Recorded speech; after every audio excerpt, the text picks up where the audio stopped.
Alright, so we've just checked into our hotel at Disneyland, and oh my goodness, it is so much bigger than I thought it was. And your beds are bigger than I thought. I think they're doubles, but oh my gosh, look how tall they are. Billy, stand next to it. Stand next to the bed. Look how tall the beds are. Wow. There's a TV, there's a microwave, a fridge, like a decent sized fridge. What's in it? Nothing.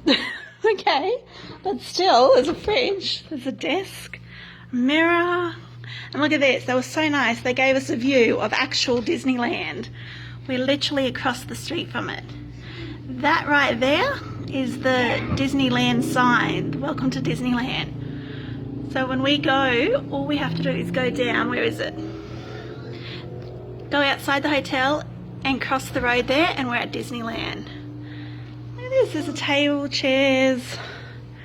Look how cool the room is. I did not expect this. This is not an official Disney hotel, so I didn't know how nice it would be, but by the look of it, it's actually bigger than the original hotels.